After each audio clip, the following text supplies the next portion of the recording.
Well, even when we have a look at artificial intelligence, we've got liquid AIs, chemical AIs, polymer AIs, we've got AIs made out of DNA, we've got 3D printed artificial intelligences, and then in a couple of years' time, if not really already, we've got quantum artificial intelligence, which will make ChatGPT basically look like a stone. And then you suddenly say, well, have you codified anything that you did during the pandemic? And all these businesses that acted so quickly, that then complain that they can't act quickly, no, we didn't actually look at what we changed. What advice would you give to your 10-year-old self? Quit school. When you actually have a look at today's curriculum, it was generally created 100 years ago. How many schools are actually teaching children about artificial intelligence, coding, robotics, Web3, metaverse, crypto? As we start seeing new healthcare technologies coming through, people are fundamentally going to be able to live longer. To the financial planning perspective, you might end up not living to 84, you might end up living to 110, which changes your pensions, which changes what you invest in, which changes the amount of savings that you need and investments that you need. From a human perspective, we're only going to become comfortable, should we say, investing with a machine when we feel that we can trust it. People all over the world are struggling with change, particularly the pace of change. In a recent Ipsos Global Trends study, 83% of respondents said they felt the world was changing too fast. 60% said that they wanted their country to be the way it used to be. And 60% agreed with the statement, "I fear that technology is destroying our lives."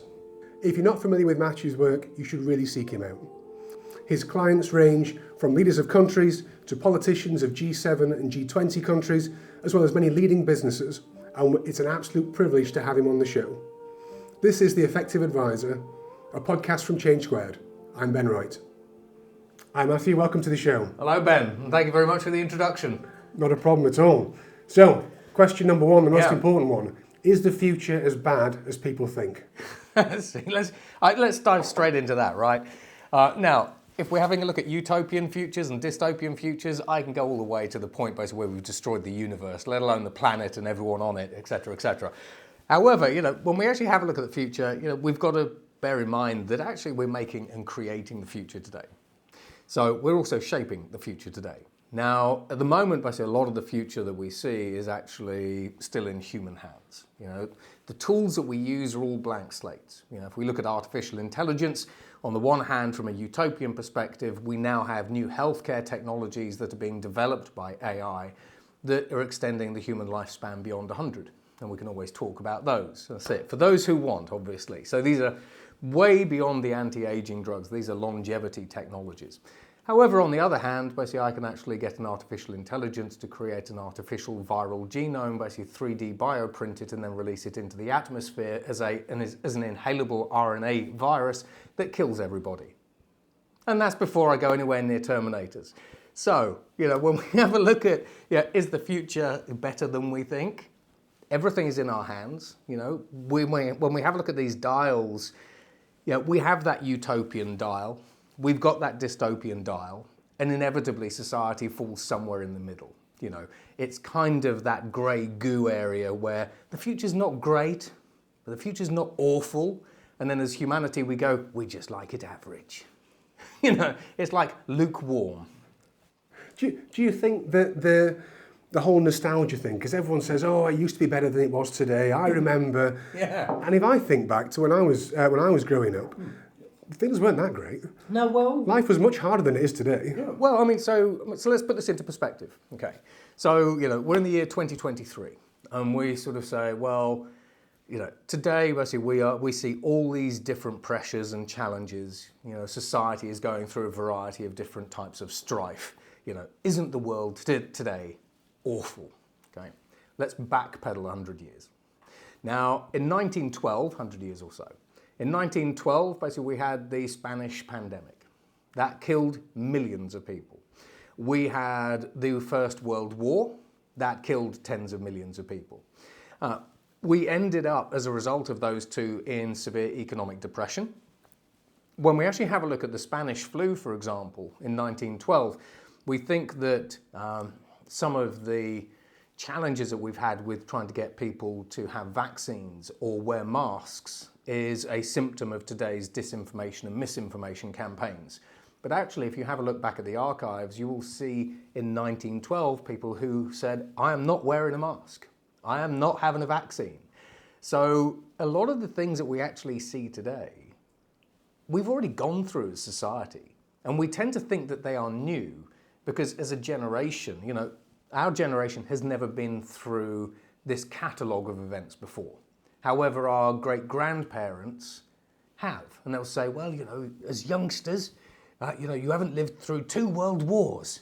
You know, count yourselves lucky. And I saw a pandemic, and I've seen 5 recessions that wiped out everything, and the potato famine, you know, all that kind of stuff. So when we actually have a look at it, you know, nostalgia, from a human perspective, we like looking back on things and looking at the good things and thinking, wasn't life simpler?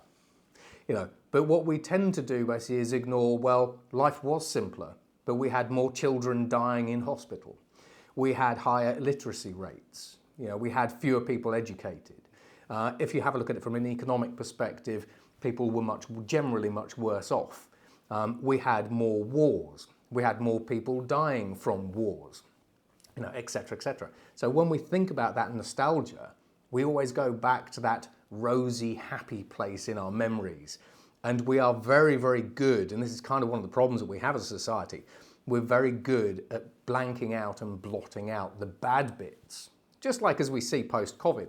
You know, a lot of the people I see around the world now, you say, do you remember 2019? They go, no, what happened in 2019? Did something happen?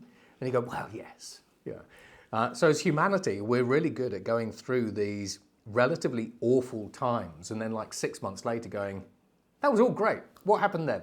Can't remember any of that. Must have been good. So, yeah. But you know, to be fair, you know, there are things that we should be nostalgic about. But we do need to be careful that we don't induce bias into all of this. Very true. I think for a lot of people, obviously the pandemic was a terrible thing. It caused a lot of harm and suffering to individuals, but it really did push us forward, didn't it? And on many fronts, especially being more connected through technology. Yes. Yeah. I mean, how fast did things change? And it went from only a very, very few people were using video calling to actually people in the 70s and 80s were having Zoom birthday parties with their kids. Yeah, that's it, yeah. Great. You know, all of a sudden, I remember teaching my mom how to use Zoom, you know, all this kind of stuff. You know, even when we have a look at the UK NHS, you know, suddenly we went from, should we say, almost no telehealth to telehealth overnight. And every single doctor I speak to in the NHS goes, we were crying out for these technologies to be implemented, you know, for like a decade or more. And all it took was a pandemic. And then in terms of sort of that actual pace of change, you know, a lot of the governments I work with, they say, you know, as a government, the biggest problem that we have is we are highly bureaucratic. We are very slow to do anything or to decide anything and so on and so forth. And you say, so when you built that hospital at the airport on the Monday, having decided that on the Friday, when on Thursday it wasn't even a thing, was that you acting quickly or slowly? And they go, well, you know, actually that's an example of us acting quickly. And you say, right, so how did you do that? So as a government, you can move quickly under the right conditions, which happen to be a global massive pandemic, et cetera, et cetera. And after that pandemic goes away, you go back to business as usual, where to build that hospital, you know, we need to go out to 50 different companies around the world, run different tenders. We need 5 million people involved, most of them on Mars that are uncontactable. And eventually, basically, we make no decision on anything 20 years later. They go, oh yeah. And then you suddenly say, well, have you codified anything that you did during the pandemic? And all these businesses that acted so quickly, that then complain that they can't act quickly, no, we didn't actually look at what we changed. And it's, do you think people are kind of falling back away from that kind of rapid change then? Because we all did it, didn't we? And yeah. So in my space, we work specifically around financial advice and the provision of financial advice, and that all had to move online. And there were some people that just refused to do it. Yeah. They did phone calls rather than setting up video accounts, but most people moved to video. I'm now seeing a huge move back to face-to-face. Yeah. So I want to sit across a table from you and talk this way around because it's what you want as a customer. Yeah. And I'm not convinced that is true. No, so I think we are now starting to backslide to where we were culturally, basically in 2019.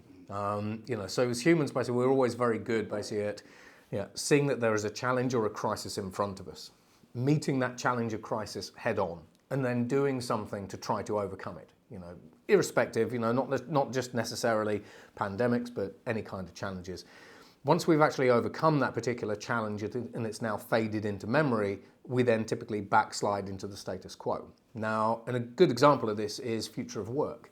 So in 2020, 2021, a lot of the conversations I was having with sort of CFOs and boards, as well as sort of other sort of businesses, was very much, what is the future of work? And the general ethos was that the future of work for everybody was going to be working from anywhere, not necessarily working from home, but working from anywhere. And then all of a sudden, companies start realizing that if everyone never comes into the office culture suffers. People can't really get their heads around the purpose of the business that they're working for. People feel disconnected from their teams and from one another. Mental health issues now soar. So we now see about 1 in 6 people globally with a mental health issue. And so you end up with all these you end up with kind of the theory that everyone should be working from home. The environmental benefits, the tax benefits, the improvement basically in people's living conditions. People when they're working from home basically were actually generally richer because they didn't have to spend money on transport and commuting. They're also generally happier because they didn't have to spend 2 hours trying to get into London in the car, so they could spend that with their family and so on and so forth. But when you start netting all of this stuff out, companies like Adidas, who had almost perfect employee NPS scores, suddenly found basically that from a cultural perspective, it tanked. And so with a lot of these businesses, they say, well, even though we can work from home, we need to get people back into the office because getting people back into the office helps us all connect. And as I travel around the world again, the one thing that a lot of people actually missed was the human connection. And I think basically that, if we have a look at really what the pandemic has brought out in society, it has actually reaffirmed the importance of human connection and human connectedness, which is very, very difficult to do if you are doing it through a computer screen. So yes, we are starting to see quite a lot of different areas backsliding. Because we like going back to those comfortable spaces, and running at speed is not comfortable. So how should employers look to tackle this problem then? Because as you said, I think now remote working is almost seen as a must. Yeah. If you don't offer remote working, I'm not going to come and work for you. Yeah. But yet when there is kind of a let's go into the office or have some office time, people go on different days, so you don't tend to see your team members when they're in the office. What should employers do? So with a lot of the employers I work with, so these are organisations like say PwC, KPMG, all these kinds of guys, and as well as others. They find themselves in a rock and a hard place, particularly basically with new hires, because when people are actually looking to say work for say one of those companies or other companies, they say, well, do you offer flexible working? And all of these employers feel obligated to say, yes, we do. Whatever they mean by flexible working, but generally work from home and wherever you want. And the hires basically go, oh, that's great. Okay, so, let me get this right. I can work from home if I want to, whenever I want to. And, you're expecting yes as the answer as a new hire. And these companies go, well, sort of. Yeah, sort of. What we want you to do is we want you to come into the office on a Monday and a Thursday. And then people go, yeah, but that's not flexible working. And the rock and hard place that the employers find themselves in is sort of what you alluded to. If you offer people the ability to work flexibly, but then you put in the expectations that if they need to come into the office for a meeting, for an activity, client meeting, whatever it happens to be, then they need to come in. People come into the office at all kinds of different times, which means you still don't get that cultural cohesion. I never talk to my teammates. I walk around the office cooler looking sad and pathetic and depressed because actually there's no one else in the office. And frankly, why did I even bother coming into the office? So a lot of employers feel that the best way to try to negate basically some of those issues that they see, those new problems that they see, is by mandating when you come into the office. But of course, from a new hire perspective, they're going, so you say you're offering flexible working, but I need to be in the office on these days, otherwise I'm fired, pretty much. That's not flexible working. I'm going to go somewhere else that offers genuine flexible working. So you end up with this kind of push me, pull you, where a lot of employers are now saying, we feel obligated to offer flexible working, but if we offered true flexible working, then we see all of these detriments. In order to overcome these detriments, we've come up with this new sort of strategy. However, that's not flexible working. Semi-flexible. Yeah, exactly. So we now kind of have this term, semi-flexible hybrid working. You can work from home whenever you like, provided it's not on any of these days, at these times, etc. Which realistically, doesn't that take us back to pre-2019 for some of the sort of the more, should we say, advanced companies? Not all companies basically offered it before 2019. So we're really back to kind of that cultural status quo again, where the ideal is we all work from a beach. But there is a new sort of on the future of work piece. There is a new piece I'll sort of allude to, because when we talk about coming into an office or we talk about working from home Monday to Friday, a lot of companies are still stuck in that space of we measure how much work you do and how involved you are within the company based on a Monday to Friday schedule. If you are seen in the office Monday to Friday, we believe that you are doing work. We believe that you are being productive.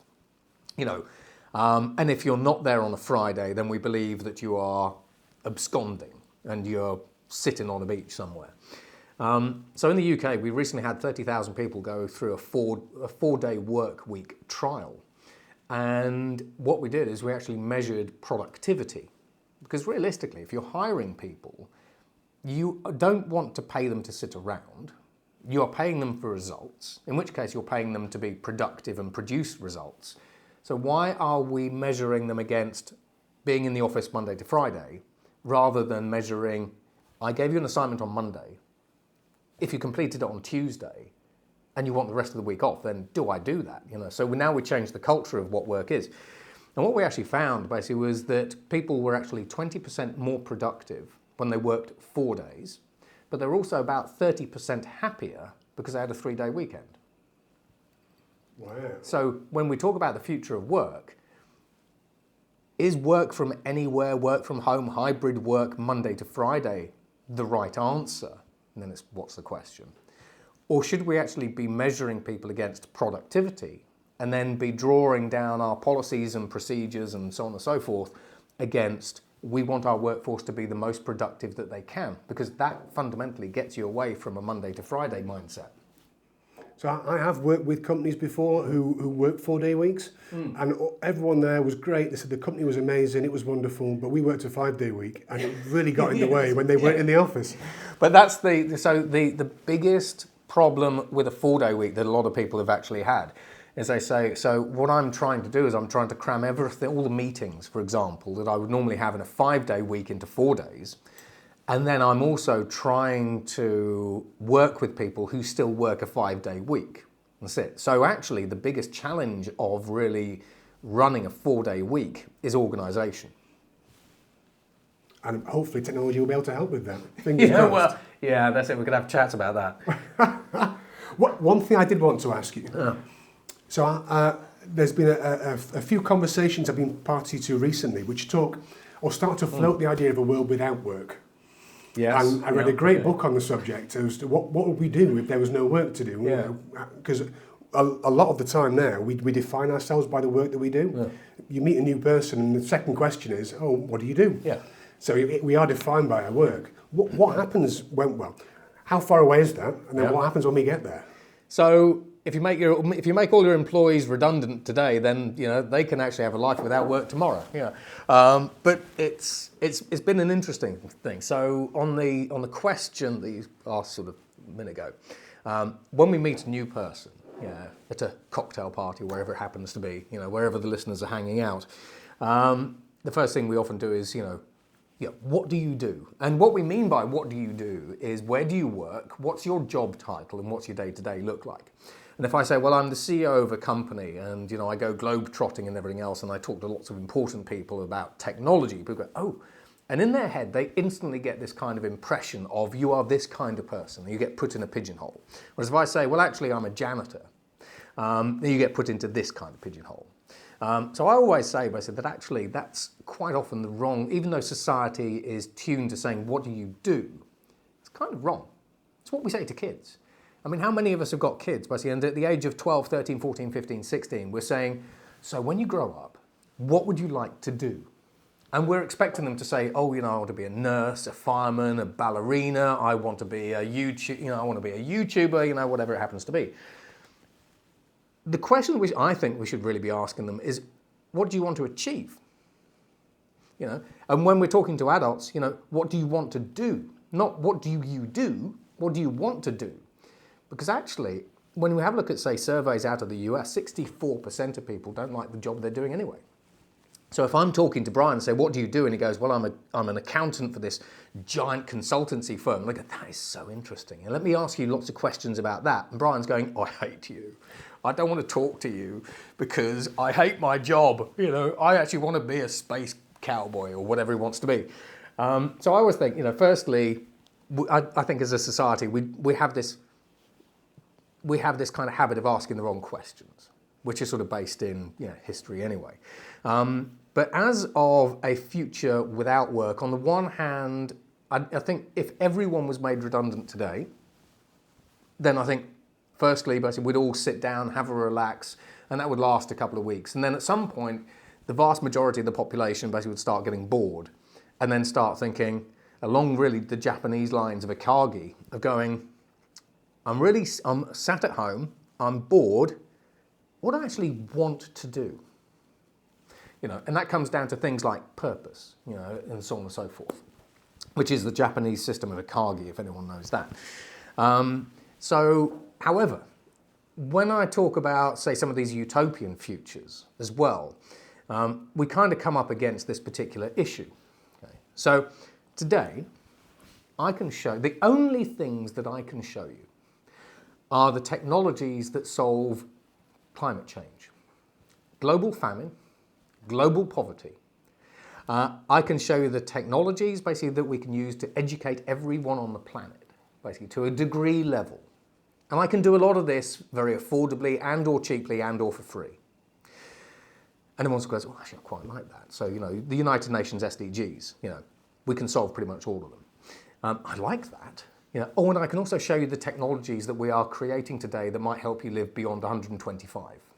I quite like that. And improve your mental health. Oh, I quite like that as well.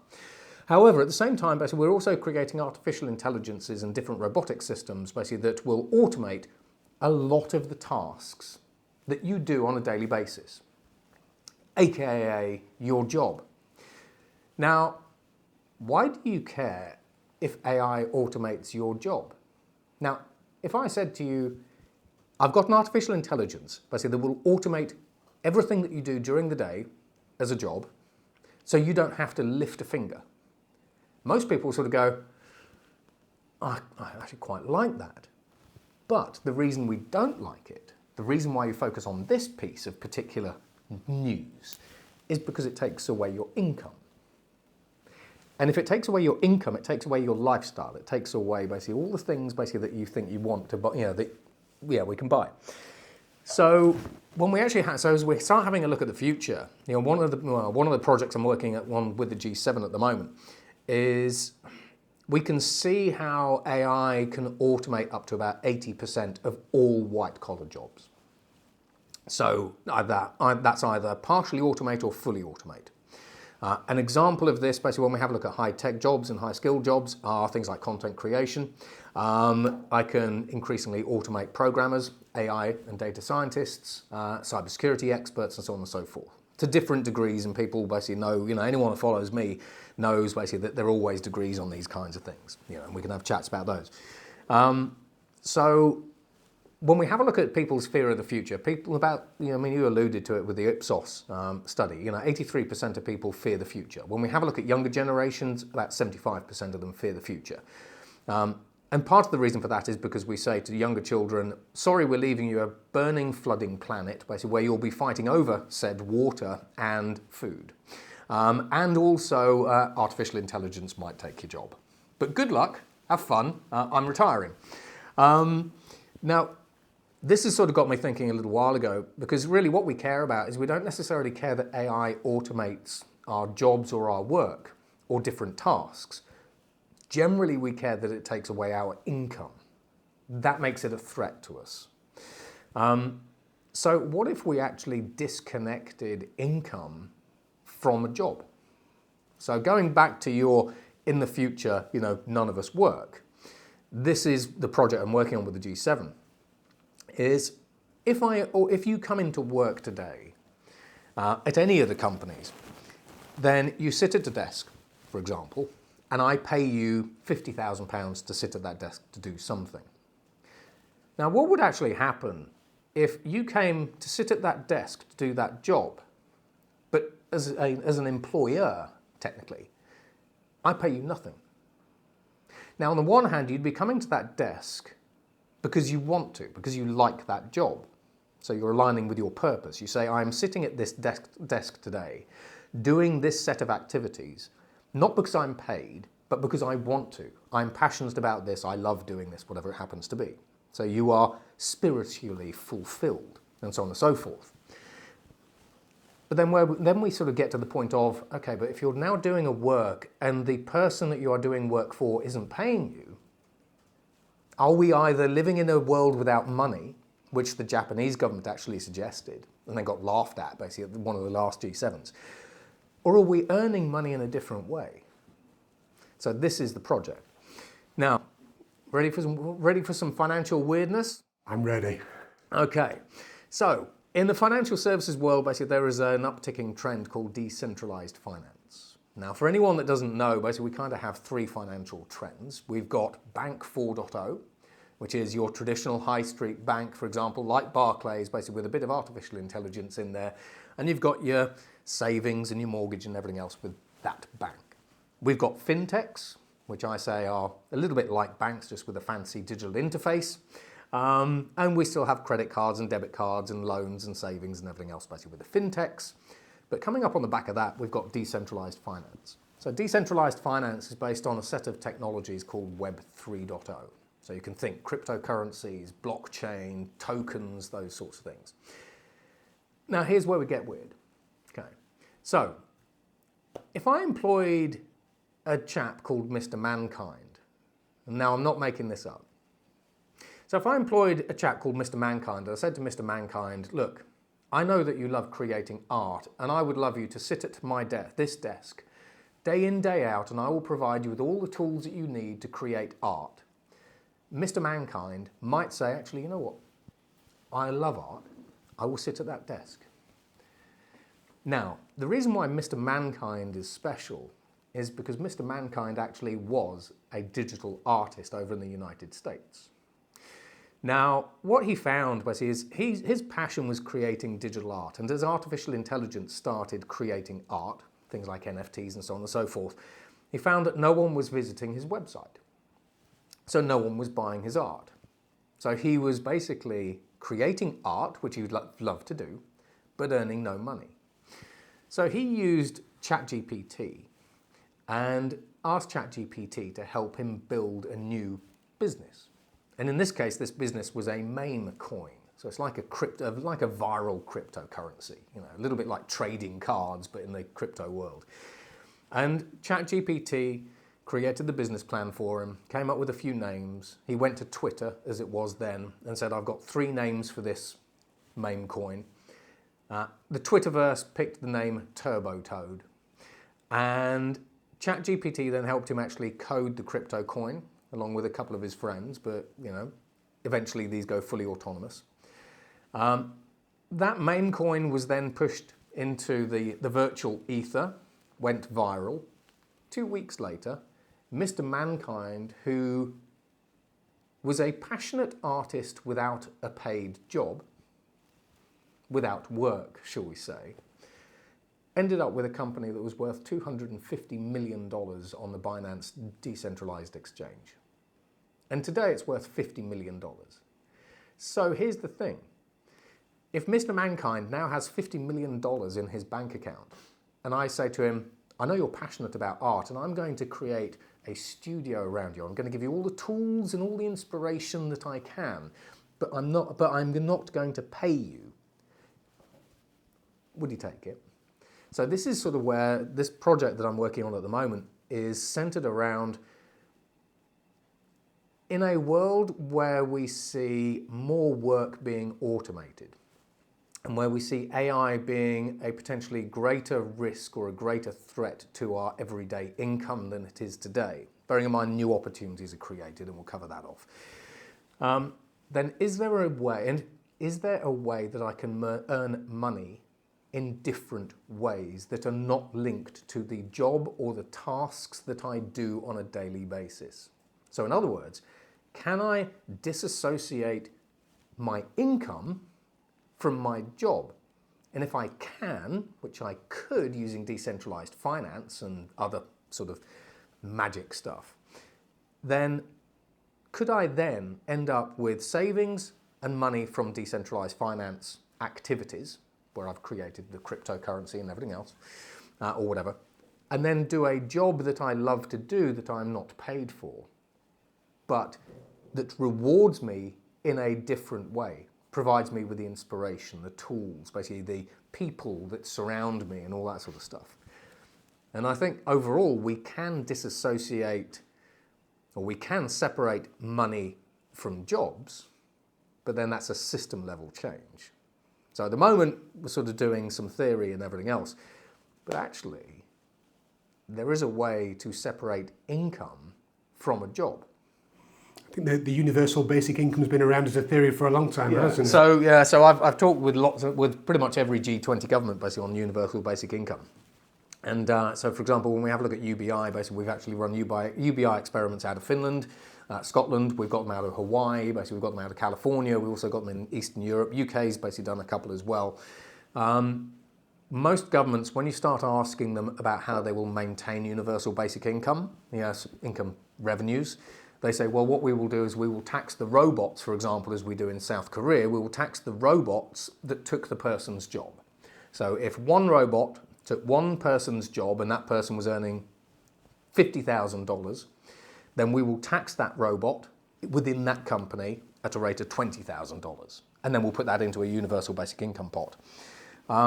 Except for the fact that when we have a look at robots themselves, one robot can typically take about 20 people's jobs for a start. And as robots get better, that ratio changes. But if we talk about software taking people's jobs, at what point do I just simply move my artificial intelligence to a Bahamian data center where there is no tax? In which case, you then have to try to tax the population at the point of consumption. For example, German citizens need to then be taxed at the point that they buy something. But actually, that's flawed because they might not have the money to buy it in the first place. So I have never met a single government anywhere that has been able to convince anyone that UBI is fundable. Unless, of course, you dip into the decentralized finance world where, for example, the UK creates a viral cryptocurrency like Bitcoin. I mean, if you look at Bitcoin, it's a headless brand. Its value is always changing, but it's what, $200 billion at the moment? Unless you're fundamentally changing how the world's economic system works, how we create money, and then how we distribute money, UBI is a house of cards. If we have a look at taxation today, with likes of Amazon and Starbucks, I mean, what was it? Was it a couple of years ago, or even this year? Amazon's paid like $2 million in tax to the UK government. Through creative accounting, we have lots and lots of different companies that just, like Facebook. Facebook licenses its IP, as I understand it, basically to its subsidiaries. And so you can't tax Facebook's revenues because they the revenues that Facebook makes in different countries, it then charges that in IP fees out of the United States or Bahamas. And so all the money from Facebook flows basically back to the Bahamas, which is a zero tax, sort of haven. So if we can get around traditional tax systems today, why the heck do you think I can't get around UBI? It's a very good point, isn't it? Until you have that global taxation system, where no one can escape by going to a different place. Exactly. Yeah, but then as long as, so a little bit like we were talking about COP, as long as you have one jurisdiction that says, while everyone else is charging a flat rate of 15%, say corporation tax, as a jurisdiction, if you're based out of here, we're going to charge you zero. Yeah, and we'll go there. Yeah, but I mean, even on the loophole front, so a couple of my clients, one of my clients is Ernst & Young, and increasingly we're using artificial intelligence to identify tax loopholes and all that kind of stuff, which I know people won't like, but AO. But also tax loopholes that can be closed, but also tax loopholes that can be used in a beneficial way, should we say, as well. So, when we have a look at things like the tax system, the tax codes, the UK tax code is 22,000 pages long. And if you know how to navigate it, you can find, evidently, there's going to be loopholes in it. And you say, well, if I do A, B, C, and D in this order while walking backwards under a street lamp in Birmingham at night, then I can avoid 32 quid in tax. Then there's a loophole there. And AI is increasingly being used by governments, but also by auditors, but also by, as it starts being democratized, more private individuals to try to find some of these little loopholes. And then they either get closed or they don't, or you find a new one. But there's always going to, as governments try to create UBI, there are always going to be loopholes, which means I can just get out of it. I never thought of AI being used to find tax loopholes, but it makes perfect sense, doesn't it? That's it, yeah. Find me the holes in this. Yeah, but what it will do, so you can have, say for example, you get two new sets of tax policy. The AIs are very, they're okay at the moment, but they'll get increasingly better at this. They're able to say, well, I've read policy A and I've read policy B, and based on what I've read, the sweet spot for tax, in terms of, say, tax efficiency, depending how we want to word any of this, is do this. This kind of company vehicle, this kind of income, from these kinds of sources and these kind of commodities or whatever it happens to be. And then you start scaling that up. So it's not just comparing two tax policies, it's comparing tax policies against, for example, climate grants or any other kind of regulation or policy that you can imagine. Direct tax policies, indirect tax policies, and so on and so forth. And it's okay at the moment. John Hopkins ran a couple of tests, and it's all right. It's not great, but it's all right. And then Ernst & Young is spending $1.6 billion on AI at the moment. So they must think it's got a bit of a future. They think it's all right, yeah. Wow. Hi everyone, I hope you're enjoying the show. I wanted to ask for 30 seconds of your time to tell you about today's sponsor, which is Owen James Events. As a leading events and research company, they are paving the way for innovation in the financial world and are dedicated to bringing about positive change in our industry. Owen James Events boasts its flagship brand, Red Folder Events, a comprehensive events management solution that covers everything from audience identification and invitations to delivering an exceptional event experience. Whether it's a breakfast briefing, lunch event, annual conference, or a full-day gathering, Red Folder Events has you covered, offering options for virtual, hybrid, or in-person customised events. At The Effective Advisor, we only work with companies we believe in, and Owen James fall into that category. They have a host of events coming up, including Meeting of Minds, Wealth Tech Matters, and Retirement Matters. So be sure to check out owenjamesevents.com to reserve your place among the other leading lights in the profession. Thanks for listening. Now let's get back to the show. Our podcast audience is mainly around the financial advice sector, and I know they'll all be desperate to hear what you think the future of financial advice has in store for us. Yeah. So obviously I've done some work basically with the CISI and sort of other organisations, So when we have a look at sort of financial planning and financial advice, basically there's a number of different things. So on the one hand, when we have a look at financial planning, for example, as we start seeing new healthcare technologies coming through, people are fundamentally going to be able to live longer, depending on the jurisdictions and the countries they live in and the healthcare systems they live under and everything else. In which case, basically all of a sudden it means that from an inheritance perspective and a private wealth perspective, as well as sort of financial planning perspective, you might end up not living to 84, you might end up living to 110, which changes your pensions, which changes what you invest in, which changes the amount of savings that you need and investments that you need. Also changes who you leave what to and the number of kin that you actually have. So we've sort of got that. But then it also depends who you're advising.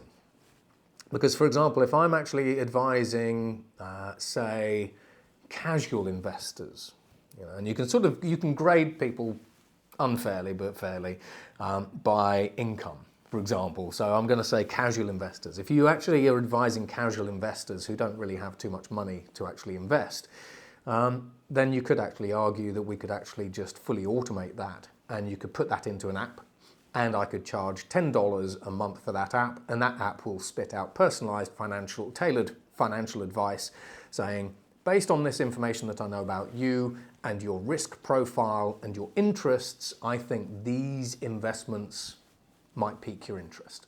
Off you go. So a little bit like quantitative traders. And when we actually have a look at quantitative trading, I do a lot in the quantitative trading space. We've seen returns of about 64%, where AI has actually picked better investments than the human quants. And it varies based on the data and everything else. But the general rule of thumb is that pure quantitative traders in a relatively normal environment where there is data, etc., outperform humans. We saw Royal Bank of Scotland a little while ago fired a lot of its private wealth individuals because AI actually ended up getting better returns. So are we likely to see the end of stock pickers then, all these fund houses that exist? And I've often wondered this. Yeah. So this is the thing. So on the one hand, this is sort of where we then get into some of the dangers. So for example, if we have individuals who are purely reliant on robo-advisors, increasingly I can use a mixture of disinformation and misinformation, sentiment analysis to send those artificial intelligence stock pickers in the wrong direction. So for example, I could create misinformation saying that the US has moved the 7th Fleet off of North Korea. And I know for a fact, as a person who created that piece of information, that Samsung's stock, because they're in South Korea, will nosedive. Then I buy the bottom as a criminal, and then we suddenly realize it's misinformation, and the shares go right back up again. So when we actually have a look at artificial intelligence, purely AI robo-advisors, there are more ways than ever before for me to use artificial intelligence to manipulate the markets. So that's one thing. So this is sort of where I can create a robo-advisor that I put into an app, a little bit like Robinhood, for example, and people can use that, but it comes with new risks. And then we ask the question, well, who's liable? If you lose all your money, where do you go? What do the regulations look like? Are there any regulations? And so on and so forth. Now, as we start moving up basically the grades, as we start getting up towards, say, for example, high net worth individuals and ultra high net worth individuals, one of my clients is Bank of Singapore. So they continue to win awards basically for their high net worth sort of investor advice and everything else. Realistically, I kind of compare high net worth individual advice basically to, say, Prada, LVMH. Now, the reason for that is if you have an individual basically who wants to buy a Prada handbag, it's expensive. Okay? And advisors that advise high net worth individuals are expensive. They take their commissions and everything else and so on and so forth. Now, if you want to buy a Prada handbag, as an individual, you don't want to buy that Prada handbag from an automated vending machine. You want to go into the store. You want to have the experience. You want to have a human come over to you and say, what would you like to drink? Oh, and by the way, take a seat over here. You're very important. It's great to see you again. How are the kids? All this kind of stuff. You want a fundamentally different experience. And this is why we look at this, the LVMH experience, because when you start going through the different, say, consumer grades, you've got people that just go, you know what, I'm very happy to go into Primark, basically go and hunt around, basically find a handbag basically for £5, pick it up basically and take it home. Fine with that. That's your robo-advisor. But as we get to the point basically where we are expecting more from our should we say, experience, and where we are invested more in our experience, all of a sudden basically we want a different experience. So when we have a look at, for example, most of the personalized advice, when we have a look at AIs, really for anyone that doesn't want a fully automated experience, firstly, those AIs can pick stocks. They've been able to do it fairly decently. However, if you lose all your money, it doesn't care. It has no fiduciary responsibility basically to you at all. As a high net worth individual, you might actually want to have some form of counselling, but also in terms of consultation. With a lot of high net worth individuals, basically, it's not just about sitting down with you as an independent advisor and having conversations basically about different investments and portfolios. It's the chat about I'm finding it difficult because my kids basically say they've got all these friends, but actually I don't think any of them are friends. I think they're all after the money. So these kinds of scenarios. In addition to that, when we're having a look at high net worth individuals, how would you actually explain your very complicated investment portfolio to an AI? How would you explain your goals to an AI? You can imagine, say, for example, Jeff Bezos basically saying to an AI robo-advisor, so I've got 3 super yachts, I've got 15 mansions basically spread around the world, I've got $2 billion basically in crypto, I've got $5 billion in a gold Swiss vault in a mountain somewhere, and the AI going, okay, that's great, I understand all of that, and what are your goals? I want to make more money. Okay, right, well, yeah. So trying to actually get to the point where an AI actually understands what your goals are, what your portfolio is very, very difficult. In addition to that, these AIs basically, if they don't have data, they get it wrong. So when we actually have a look at that tailored experience, there are people basically who are quite happy with I've downloaded an app, I paid $10 a month, I put in a few £100, and I either come up better off at the end of the month or worse off. But then if that's the experience you want, that's fine. But depending on the clients basically that you actually consult with and work with, there are people that say, well, what do you think? That gut feel. AI's got no gut feel. It's rubbish at abstract thinking. One example that I use of abstract thinking is Toyota can compete with Centrica. Right? Yeah. Abstract thinking. So here we go. If I said to an artificial intelligence, I think that we should invest in Toyota because Toyota can become a bigger energy generator than Centrica in the UK. The first thing that AIs would say at the moment is that's just junk, that's crud. So let's work through it. So Toyota makes cars. Increasingly, they're making cars in Europe and in Asia that have photovoltaic panels on the top of them. Now, if you have a car with a photovoltaic panel or a solar panel basically on it, bear in mind these are flexible materials, then that car is an energy generator because it is generating, this solar panel is generating electricity that car is using. Now, courtesy of Web3 technology, any excess energy that those solar panels generate for your Toyota can now be wirelessly beamed to the infrastructure and other cars around it and sold. So Toyota has 100 million cars, or will have 100 million cars that generate electricity, and this surplus electricity can be sold to the grid.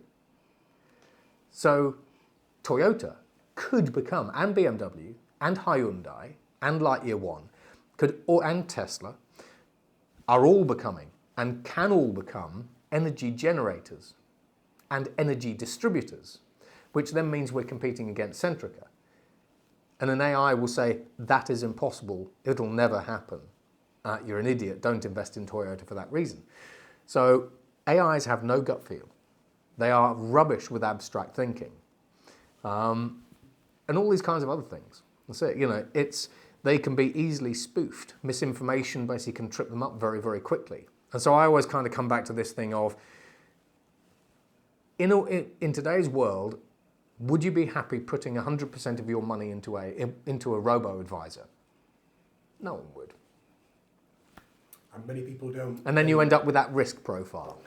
Despite the investment that's gone into robo-advice, it never seems to have gone anywhere. And from talking to a few of the providers, the cost of acquisition of new clients is very high, and most people fall out at the invest now, push the button stage. They're happy all the way up to that point. That's it. And feedback from the customers was, well, I just wanted to talk it through with someone. Yeah. I mean, when do you think we as a society will get to the point where we're happy taking advice from a machine, where it becomes more complex than just, did I do X or Y? It's my financial future. So ultimately, you need to be able to, from a human perspective, we're only going to become comfortable, should we say, investing with a machine when we feel that we can trust it and when we can see returns.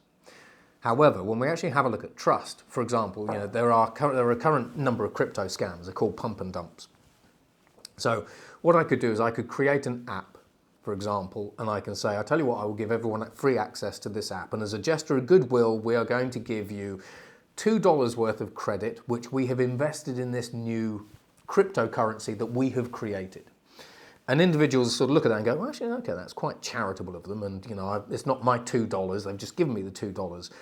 Now what I do is, as a wannabe criminal, I use a pump and dump scheme. So pump and dumps are where we use things like artificial intelligence, deep fakes, as well as just misinformation, disinformation, and everything else, particularly on the social media networks, to artificially inflate the value of that cryptocurrency. So at the end of week 2, you have a look at your crypto wallet, basically, and that $2 basically is now $2,000. And the company behind the app has said, right, you've got $2,000 in there. You can't take it out, because, for a whole variety of rubbish excuses, you just can't take it out. However, if you want to invest some of your own money into this cryptocurrency, do feel free. It's done so well right now. And so then people start saying, I'll tell you what, I'll dump $100, I'll put £100 in. Except you've got 1 million people doing that. And they say, right, thank you for putting in £100. In 1 month's time, you'll be able to take whatever you want out of the investment. And you go, brilliant, okay, wow, I can't wait, wow, it's $2 to $2,000. 1 month comes, basically, and actually they've drained their entire account, basically, and you've actually just lost all your money. So, we also have to remember that when we actually are using artificial intelligences, particularly, say, through apps and, different devices and everything else, they're faceless. The people behind them are faceless. Increasingly, we have AIs that are creating schemes, which is a whole different conversation. So when we talk about trust, inevitably, a lot of the scams that we're seeing all plug into human basal instincts. Because if I said that I'd invested $2 of my own money for you, and you'd now got $2,000 in this account, your flight and fright responses are kicking in and going, actually, maybe I can trust Matt, because actually I can see it. I can see the $2,000 there. And then I pull the rug from under you. So when we actually have a look at trust, which kind of what we alluded to earlier, technology, the way that some technologies are being used today are fundamental to helping bad actors undermine trust in data, society, democracy, and everything else.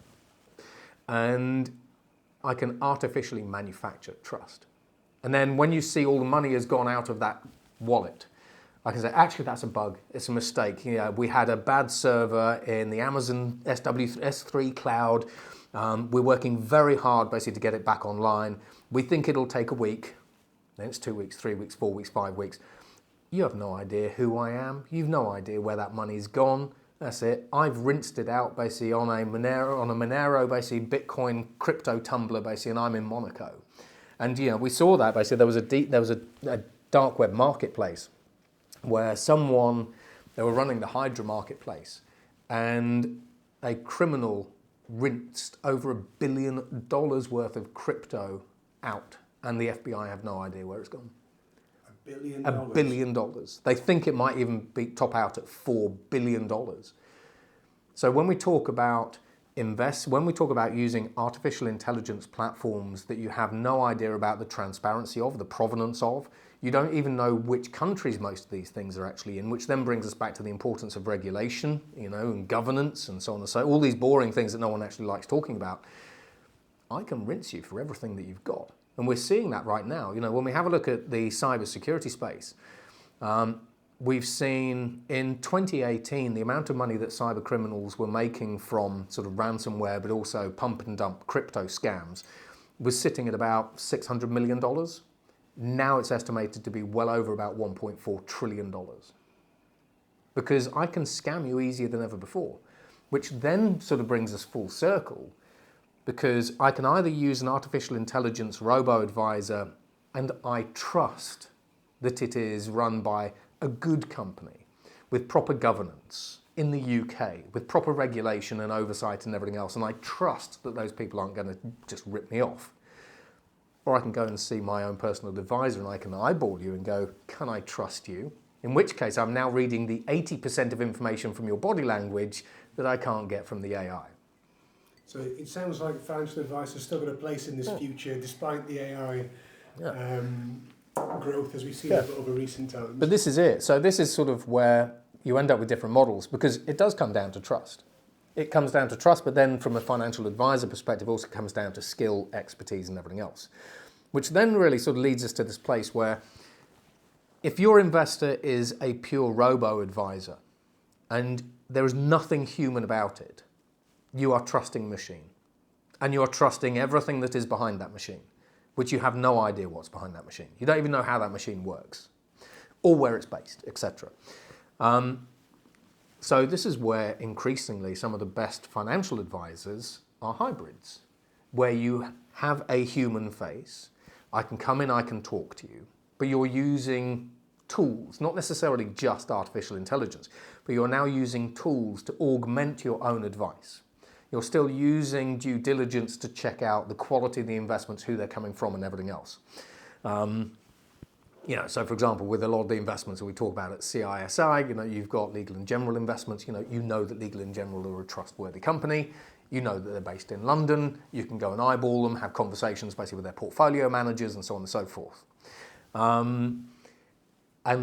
So ultimately I'm coming to you not just because you know what you are doing, I'm coming to you because actually I am hoping that I can trust you, and then I hope that you can get me the returns that I want from the investments that I'm willing to make. And then you act as a guide and say, well, what are your goals? And again, I say, well, my goals are I want to invest in sustainable enterprises and something like that. And so, well, is that really what you want to do? What about these? Have you thought about this? The options. Yeah, it's a very personal thing sometimes, and I think one of the real strengths of a good financial advisor is being able to get your actual the motivation behind what you're looking to do. It's not do you want to make more money or save costs. It's what's it for? Yeah. What's the end game? It's that why. And, it's the why. I've met lots of investors, but so when you have a look at high net worth individuals, you've got 50% of them that say, I just want to make money. I give you $500 million and I want you to turn that into whatever, something bigger.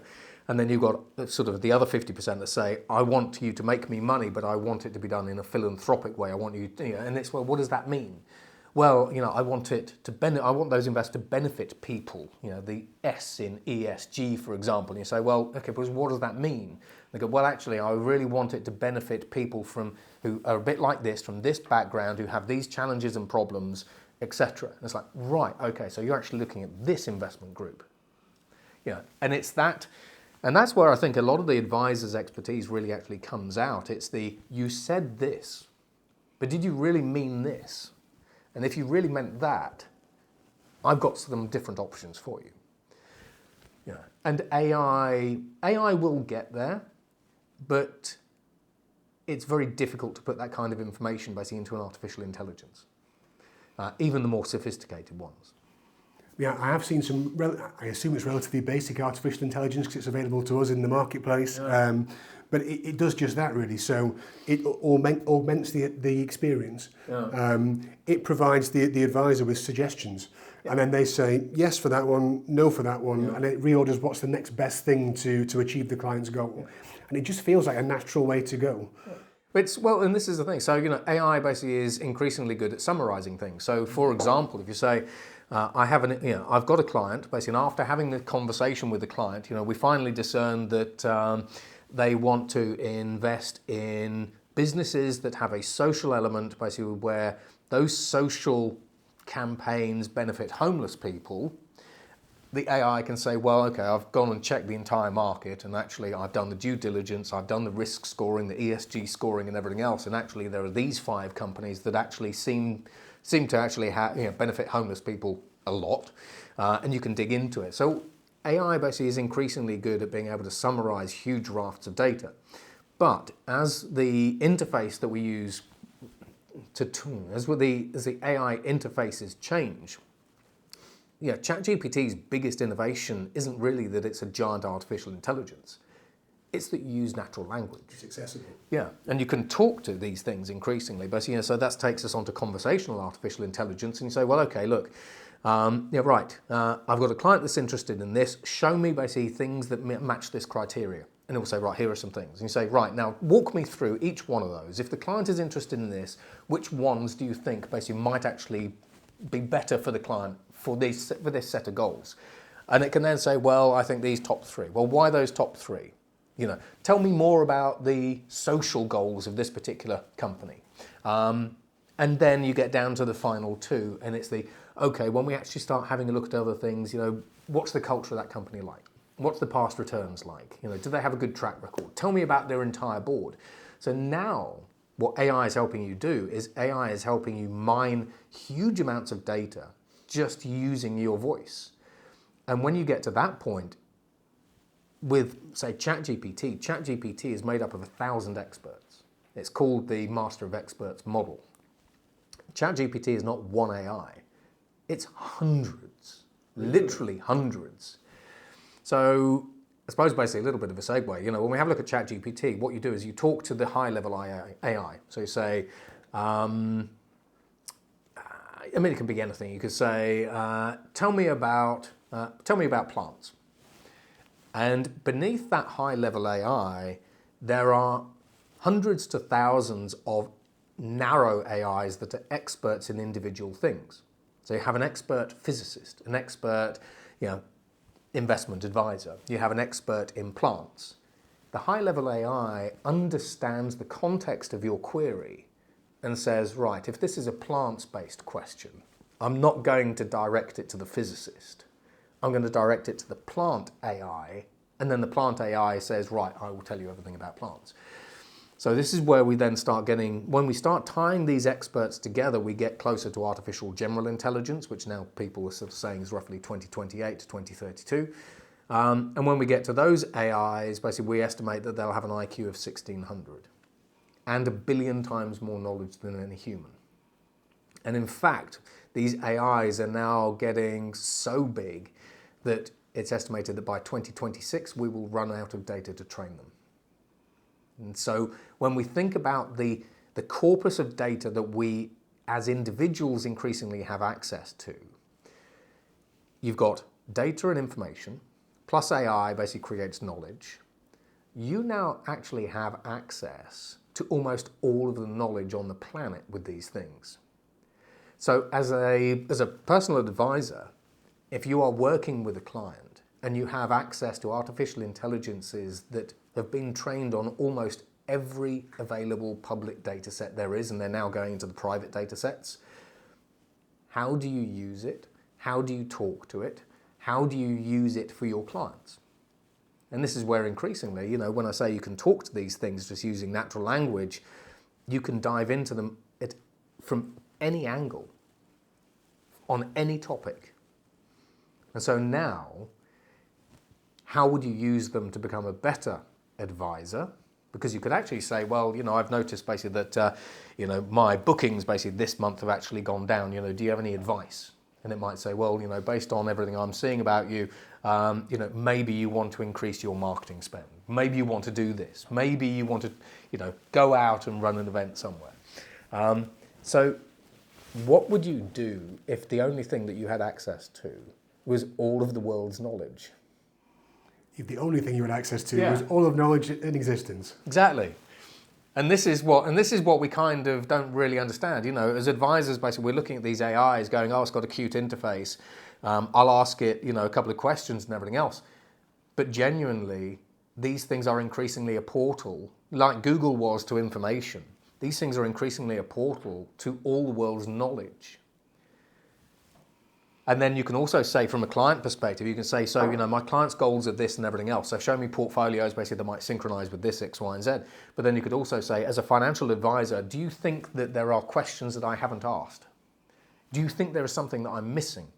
If I really wanted to be the world's best financial advisor, how do the world's best financial advisors work? And because it's been trained on all of their public information, it will come out with, say, for example, Delalio or whatever it happens to be, and go, well, Delalio uses this approach. And he laid his company out like this, and he talks to clients like this. And this is his investment strategy. You increasingly have access to experts and all the world's knowledge. I mean, that takes a bit of trying to get your head around, doesn't it? Which then comes it back round to kind of this, on the one hand, Ikagi, basically, you know, what's your purpose and everything else, you know. Because a lot of people, when you say to people, okay, the only thing you've got access to is all the world's knowledge, what are you going to do with that? What questions are you going to ask?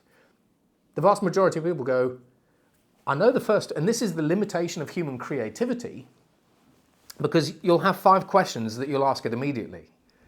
And then I guarantee, for anyone listening, go to any of these AIs, ask 10 questions, and after that sort of 5th to 10th question, you're going to start to run out of things to ask it, right?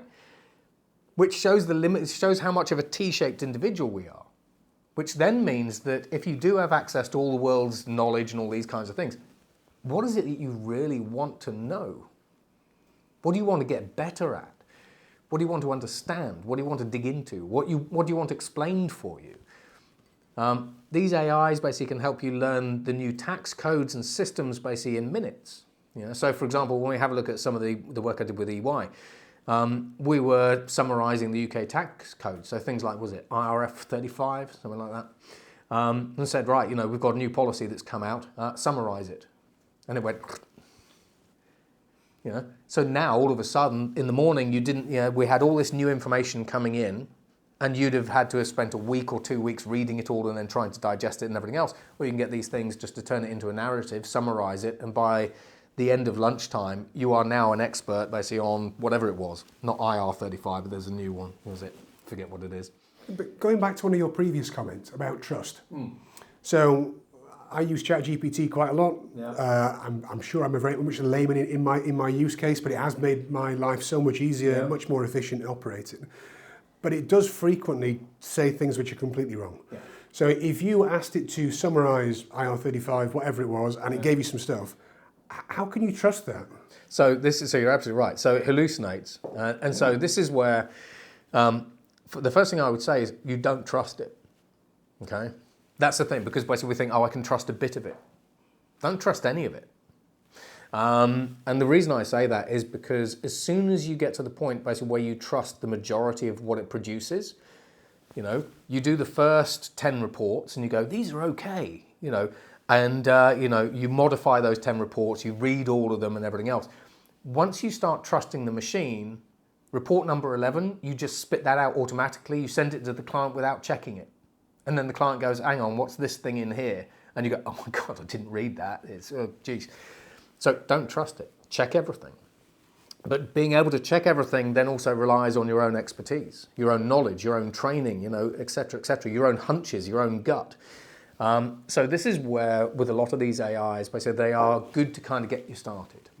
They are good to shortcut a lot of the work that you actually do. It then also comes down to what are you using these reports. Say we're doing reports. So I showed KPMG basically how we can actually spit out a KPMG style report on the future of leadership, growth and strategy basically within 2 minutes. Which is a whole story. So when we're generating these reports, if I'm generating a report that I'm going to send for free to a client, so say for example you're a personal advisor, basically you've got a blog, you've got a newsletter that you send out. There isn't really any reason basically why you couldn't use artificial intelligence to actually create some of the content for that newsletter and summarize the state of the UK real estate sector, for example. Now, if the clients basically find any errors in that, on the one hand, that's going to show on the value and the integrity basically of your own business. So you really should read that as well. But nevertheless, if you get information in that newsletter wrong, the clients aren't going to sue you. However, if I'm a paying client and I've asked you to put together a report on the state of the UK real estate sector because I'm interested in investing, £50,000, £100,000, whatever it happens to be, and based off of that report, I invest money and then suddenly information in that report was wrong and I lose all that money, I'm suing you probably. And then I'm going to come at you and say, you didn't check this report, you're lazy, etc., etc. So there is a great difference basically between the use cases and the clients and what you're using it for. If you're creating reports that you aren't charging for, then there is some wiggle room on accuracy. But if you are expecting clients to pay for a high quality report that they're going to base investment advice off, then you want to do your best to make sure that you are actually protected and that the information in that report is sound. And then you have the usual caveats and everything else. So, and again, there are a lot of different ways basically that we can use these AIs. But again, it's it kind of comes down to, what are your main use cases? What do you want to do? So looking in the financial advice space again, over half the market is made up of 1 or 2 man firms. Yeah. Tiny guys. Yeah. The rest is kind of bigger guys. So for those the bigger firms, from what I hear, they're starting to look at this space. Yeah. Only starting, and most of the bigger firms have got real concerns over security. Yeah. Anything that goes in, where's it go? Is it safe anymore? Is GDPR being breached? The smaller firms are saying, where do I start? Yeah. Where do you think? How can people position themselves for the future? So the difference basically between, starting here, the difference basically between big firms and small firms basically is within a large firm, we get a new powerful tool coming out and it's called artificial intelligence. As a large firm, I've got money and resources and time, and I can spin up a team of 2 to 3 people to say, I've heard of this new fantastic tool, I'm told it's fantastic, I don't know if it's fantastic, can you run some experiments and find out why as a CEO I should be interested? How could we use it within our business? And those little teams go off and they prod the bear and they say, it's good at this, it's rubbish at this, we've got these security flaws here. And they produce a report and then they produce some recommendations to the CEO and the CTO, CIO and all those kinds of guys and say, I think it's valuable, generally. However, I think these are the use cases where we start. And then you do it in a structured approach and then you start expanding that, you run experiments, you test whether or not those experiments are successful. If they're successful, then you expand those trials out and eventually you then start embedding that tool, whatever it's up to, into your core IT stack and then you deploy it to all of the advisors throughout the firm. And that's literally what some of the big 4 are doing. In fact, that's what a lot of companies are doing. As a sort of smaller boutique firm, you have generally no IT person. You are run ragged. You aren't a technology expert. You've got no one to ask. Yes, you've got access to an incredibly powerful artificial intelligence for about, $20 a month. So you have the money, let's face it. But as a small independent firm, basically you are, as you sort of say, where do you start? Do we even bother starting? Now, this is sort of where, from the smaller firms, I would say, firstly, you need to experiment with it because the bigger firms are using it to their advantage. So I'll give you an example in a moment. So the bigger firms are using it to their advantage. And these tools are very, very powerful. So as a small boutique firm, what's causing you the most problems or issues and or what's sucking up the most money and or your time? And it could very well be producing client reports, client insights. It could be trying to dig out customer data. It could be trying to create a business plan, a marketing plan. It could be anything like that. So find a couple of use cases that you would like to automate, or at least eliminate. Eliminate as much as you can. And then start running those. And when we have a look, for example, at client reports, firstly, these systems need to have access to data. So the smaller firms need to digitize everything. Secondly, once these AIs actually have access basically to client reports, you can turn off settings basically within these AIs basically so these reports basically aren't actually sent up into the cloud and then automatically learned. Yeah, because Samsung learned that the hard way, obviously. Yeah, they're one of my clients. They learned the hard way when they uploaded quite a lot of their innovations and IP basically to ChatGPT, and it started spitting it out all over the world. And so that was a whole great conversation with them. Firstly, as a small business, make sure all your data is digital. Secondly, make sure that all of your data is validated, authentic, deduplicated, and all that kind of stuff. You've got to be a good data steward. Find a few use cases that really pee you off, that you'd love basically to automate or get rid of or to minimize, and then start experimenting with the artificial intelligence. Then reach out basically to other advisors basically within your networks, because we do have lots of networks and everything else, and say, I'm using it for this, what are you using it for? What have you found that's good? What have you found that's bad? And how are you doing it? So reach out basically to other people basically within the industry. And then start sort of building up your capabilities and your stack. But it's much easier for large companies to move at speed, because by the end of the week I can ramp up a team and I can have a set of recommendations on my desk. And even if I can't ramp up a team internally, I can go to a large system integrator and say, tell me why I should be using this. And it is much more difficult basically as a boutique firm to actually get your head around these technologies, understand what their use cases are, and then be bothered to actually use them. However, when used correctly, in some cases we've seen them reduce workloads by 80%. And as a CEO myself, I often joke basically that I went from being fully employed with companies like IBM and Atos and everything else to being a CEO. However, when I became a CEO, I also became the janitor. I became the CFO, the CHRO, the head of sales, head of marketing. I also became the sales guy and everything else. Most of the people basically who are actually running their own firms are also trying to do the marketing, while making the tea and everything else.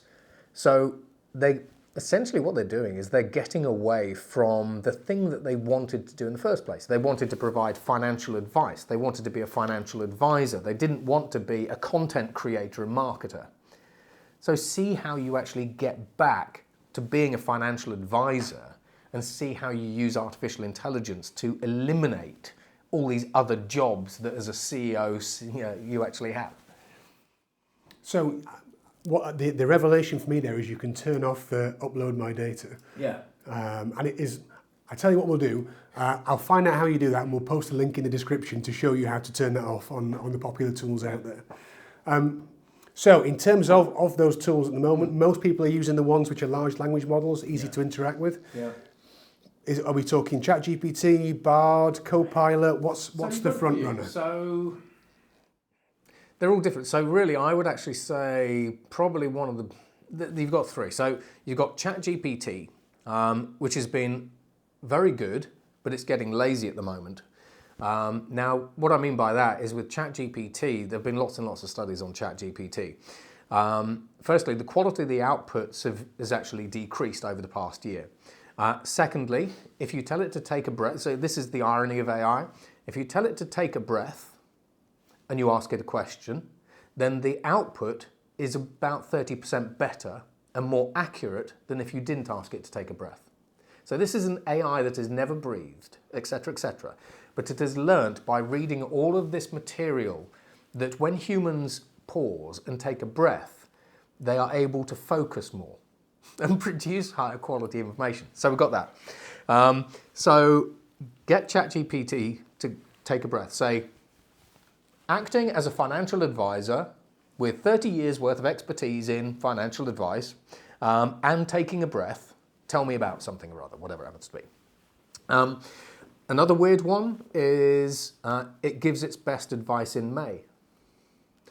So here's the thing. So we just ran a test, basically 450 studies on this one.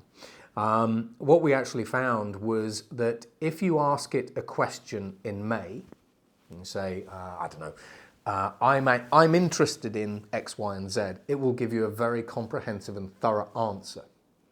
If you change the clock on your computer to December, it gives you about half a job. The reason for that is because, again, AI, so this is where we get into the weirdness of these things, because they've been trained on human language, human behaviors, and everything else. As humans, basically, we do our best work in May. In December, we're all turning off, basically, for the holidays, and so we don't work as hard. The work that we do isn't as high a quality as it normally is, and the AI has learned that. So the AI has learned that if it's May, it will give you a much better, more detailed answer on whatever it is you care about. Because that's what a human would do. Yeah. So you've got it. So this is where there are lots of weird biases that people just do not think of in these AIs. So which takes us back to that robo-advisor. You know, do you trust it, etc. It may. Yeah. So yeah, exactly. Yeah. So ChatGPT basically is very thorough. However, it's also increasingly being neutered, and a lot of people are saying that a lot of the results that we're now getting from ChatGPT is kind of like the lawyer's answer, you know. And it's, I mean, I asked it to write an article the other day, and it sort of said, well, if you're writing an article, then do it a bit like this. And it's like, I asked you to write an article, you know, not tell me how to write an article, you know, being a lazy human. So then you've got Google Bard. Now, Google Bard probably has some of these built-in biases as well, but we haven't actually discovered those. But it's actually really quite comprehensive. It's also based on real-time data. So ChatGPT's data cutoff at the moment is, I think it's something like April 2023. That'll be updated as we go along and everything else. Google Bard's data cutoff is today. And then tomorrow. Real time. Yeah, so that's real time. So Google Bard is definitely one to actually experiment with, but in terms of the depth of answers, sometimes they aren't as good as ChatGPT. Then we come on to Anthropic Claude. Now, Anthropic has recently received $4 billion worth of investment from Amazon and about $2 billion worth of investment from Google. It uses something called a constitutional-based artificial intelligence. It's still going through beta, but the general reports are that Anthropic's Claude are very good. Then you've got Microsoft Copilot, and Microsoft Copilot is OpenAI but Bingified. So Bing, as in the search engine, Bingified. Yeah, Bingified. It's good at writing presentations and everything else and all that kind of stuff. Doesn't really understand design very well. I don't really think I would be using. I don't think I'll be using Copilot as a financial advisor, not for financial advisory and data mining. To put the reports and the presentations together, yeah, you know, and the spreadsheets and bits and bobs, yeah. But you can kind of think of Microsoft Copilot as being your office assistant, whereas ChatGPT is your very knowledgeable uncle. Google Bard basically is probably a want-to-be professor, who might have actually had a little bit too much to drink, kind of thing. And then Anthropic Claude basically is the shadow, that's it, that could end up beating them all. Wow. And then you've also got Alibaba, that's it, which Ernie 4.0, which is as good as GPT-4 from OpenAI. However, it's very difficult to access. And yeah, but otherwise, yeah, Baidu's one is good, but it's Chinese. And it's more tuned to the Chinese markets. I think most people would be slightly worried about data. Oh yeah, well there's all that as well, yeah, exactly. Yeah. You end up having to go in via Baidu Cloud and all that kind of weird stuff to even get access to it. Right. And then, so the general direction of all these artificial intelligences, so what we've talked about in terms of ChatGPT, Google Bard, and Anthropic, they're called foundational models. They're giant models. So those will get bigger and bigger, smarter and smarter. Their IQs will continue to increase, and they're just going to be forces of artificial nature in themselves. However, we are seeing the development of more specialist artificial intelligences, and this is sort of where, as a community, financial advisors, all of a sudden you'll see many more, should we say, adverts coming out saying, we have created a platform, an artificially intelligence-powered platform for financial advisors that does A, B, C, and D and puts these tools in one place. So those are the specialisms that will be coming through. And those will continue to come through for the next 2 years, really. But a lot of those services that you'll see being pushed are based typically around ChatGPT. So from a regulatory perspective, because that's the one that everyone... Yeah. Certainly in the financial advice sphere, we're all governed by regulation, by the FCA. And most of the way that people act is based on the Financial Ombudsman Service, which is where it tells us to pay out on complaints, which doesn't always align with the FCA's rulebook. No. They're all a bit different. The big question that everyone has, I think, around this is what is okay to use, what's not okay to use, how will the regulator judge whether it's okay or not? Yeah. If it's an algorithm and I don't quite know how it's got to its answer, can I use it? Can I not use it?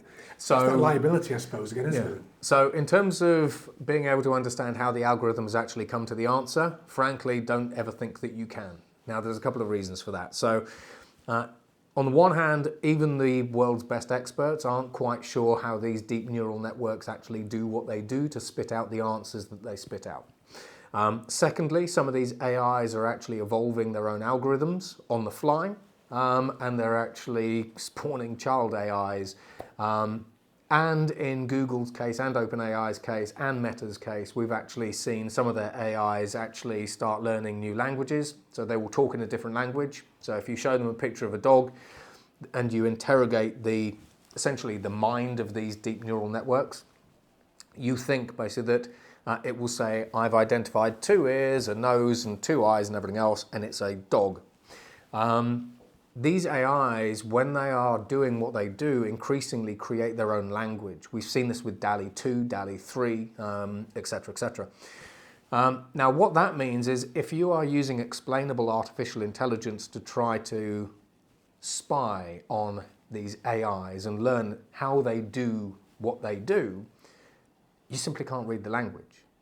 And then in Google's case, we had AIs creating a new language and then encrypting it.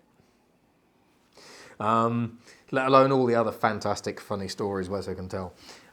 So when it comes to actually really trying to understand how these artificial intelligences have come to the conclusion that they've come to, you can't. And it's going to get increasingly difficult anyway, and very few companies are actually focused on developing explainable artificial intelligence. You've got the US military that's trying to do it and everything else. But the pace of AI development, the way the AIs are actually behaving at a code level, but at a neural network level, they can bypass it. We recently found basically that AIs were embedding secret messages, which is something called stylometry, within their own outputs, and all sorts of things. So when we talk about artificial intelligence, increasingly what we're really talking about is alien intelligence. Yeah, so we talk about AI, it's alien intelligence increasingly. From a regulator's perspective, the regulators basically are, even the recent European AI Act, it was actually put together basically by my past boss, Thierry Breton. It's out of date as soon as it comes out. You know, a lot of the AI regulations talk in terms of broad strokes. They say AI needs to be safe, but don't tell you how to build a safe AI. So with a lot of regulators, what they're having to do is they're having to do these broad brush statements now and say AI needs to be safe. If you are using it in a critical setting, you need to ensure basically that the AI is accurate. And it's like, I don't know how to do that. Now, you can test some of the bias of artificial intelligences using A/B testing. So that's one thing. You can train them using synthetic data as well and all that kind of stuff. But from a regulatory perspective, regulators are way behind. So you've got to remember that some of these artificial intelligences, like the ones from Google DeepMind, Google's DeepMind artificial intelligence will create its own algorithms and then, depending on particular inputs, evolve that algorithm and improve it with no human oversight. There's no governance, there's no reporting. The AI won't actually say, by the way, I updated this algorithm so that this output is now like this. So from a company perspective, it does put you in a quandary, because if you're using these increasingly intelligent and powerful tools to provide investment advice, and a client says, right, you've done something I don't like, I'm now going to sue you, you've got no cover, pretty much. I do a lot of work with lawyers, you know, like DLA Piper, Denton's, all these kinds of, you know, Wiggins and those kinds of guys, Allen and Overy. And when we actually have a look at, say, for example, the financial advisor basically being sued because the advice that was given was actually wrong, but that advice actually came from an artificial intelligence that was based in the US data center, there aren't precedents. And this is sort of one of the responsibilities that the financial advisor associations really need to have, because they are the links to government. And they need to be able to go to, say, the FCA and the government and say, look, as a financial advisor, we want to start using these tools, but we have these questions, and we need the FCA and the regulators to provide clear guidance on what's okay, what's not okay, and what to look out for. But the problem is that the FCA and the regulators have broad brushstrokes, and they go, well, you need to make sure it's safe. You need to make sure it's accurate. You need to make sure that the information that you're providing to your clients basically isn't biased. And it's like, well, I don't have access basically to the source code, shall we say, of OpenAI's $90 billion artificial intelligence, because actually as these AIs have been developed, we're finding that the early GPT models, OpenAI would say, we trained it on these data sets. This is what we did. But as they commercialize these AIs, we're saying, okay, so how have you trained these? You know, what corpus of data have you trained them on? All of a sudden, companies like OpenAI are going, not telling you. And it's like, well, hang on, if we don't know what you've trained it on or how you've trained it, then we don't really know the accuracy of the outputs. And therefore, from a regulatory perspective and an industry perspective, we have no idea basically what you could be spitting out junk. So it does put everyone in a very difficult position, in which case, when we come back to those use cases, as independent financial advisors, you've got to be very careful with your use cases and say, what use cases can I use AI for that if everything went sideways, I'm not going to get sued the hell out of? You know, and things like marketing is an easy one, because, you know, I can go, your marketing's really awful, but I'm not going to sue you for it. But using it for investment reports, you know, where you say, you know, the UK real estate market is white hot according to the AI, and in 2024 it expects to see returns of 65%, and everyone piles in. You need to be very clear as financial advisors that any reports or any data or any material that you put together is incredibly heavily caveated and that the T's and C's and the conditions of the people reading those basically is actually covered. So you say, look, we're providing you with this report, but do not, this report is not investment advice. Completely ignore it. Those T's and C's at the bottom. This investment report might be completely made up. Do not do anything with it. Do not invest with it. And if you do, you're an idiot, etc. You do it like that. So the only way I can see, because I have the same issue basically within my business, the only way that I can actually see financial advisors really getting to grips with what is a genuinely powerful, capable technology that changes the game on so many different levels is to ensure that you are properly covered from a legal and contractual perspective. Cover everything. Even to the point, basically, where when you're actually signing up new clients, you say, as a new client, we may or may not provide you with stuff that has been contributed to or generated by an artificial intelligence. And as a result, all of these reports, which might be clearly marked, etc., should be ignored. They are not investment advice. If you have any queries about whatever these AIs have produced, you come and talk to us. Caveat the hell out of it. And that way, if everything goes sideways and you are taken to court for whatever reason, then you have a level of cover. It seems to me that for most people, apart from the big multinationals who can throw billions at things, AI is the equivalent of a calculator. Maths is a lot easier with a calculator. Yeah. You don't need to have one, but it's a lot easier with one. But you still need to put the numbers in, you need to understand what the output is. If you just stuck a lot of numbers in a calculator, it could be the right answer, but unless you knew the answer, you wouldn't know. And I think that certainly when I use any form of AI, you have to validate the outcome. Yeah. It's a great tool to help you get some of the way there, most of the way there. Well, this is it. And you should really look at it as, say, for example, an office apprentice, where you bring in a relatively generalized office apprentice and you have a number of jobs and tasks that you need to do as a business. And that apprentice is okay at some stuff, but they don't necessarily have field experience. They're not necessarily trustworthy because they're an apprentice, you don't know them, they just sort of come in. Treat it as an apprentice. However, as we see with some apprentices say, well, you used to work this way, why aren't you working this way? But it happens to be an apprentice that has the expertise, and expertise is a cautious word, the expertise of thousands of different jobs, tasks, roles, and everything else. I like that. Yeah, an apprentice.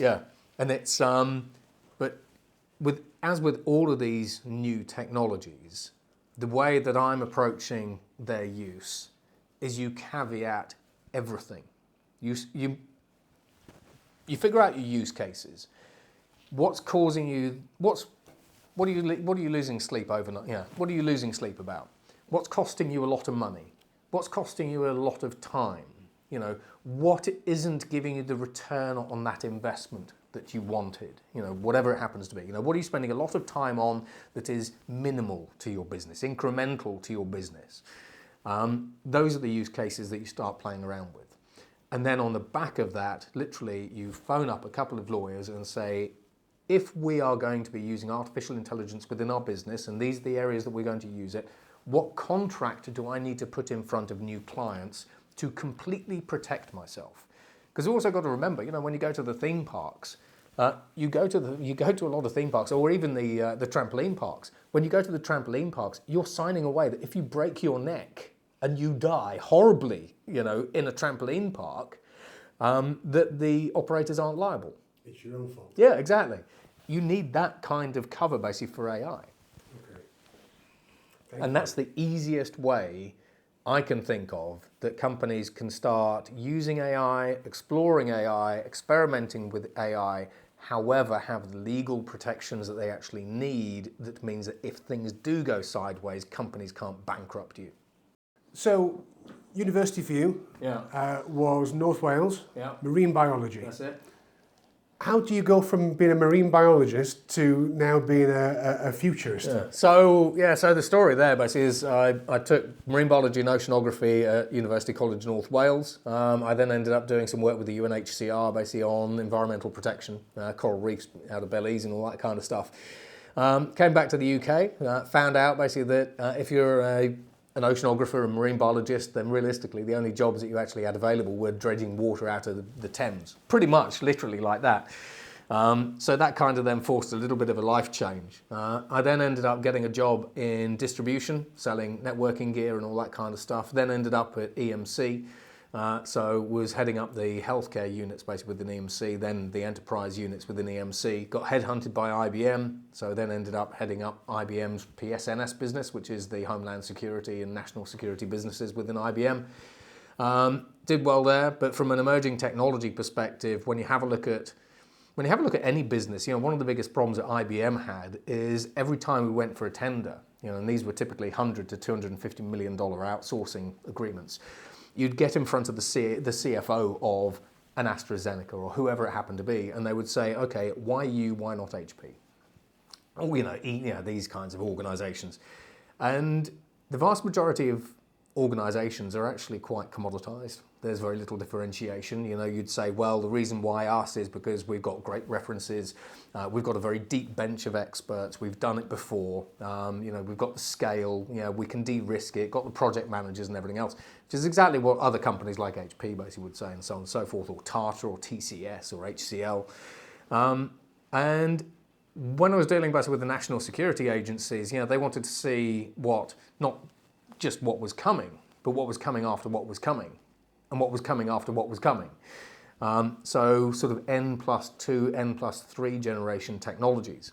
So I built blue sky forums out basically for GCHQ down in Cheltenham and all these kinds of things. And actually, on the one hand, enjoyed it, but also saw companies like IBM at that particular point being disrupted.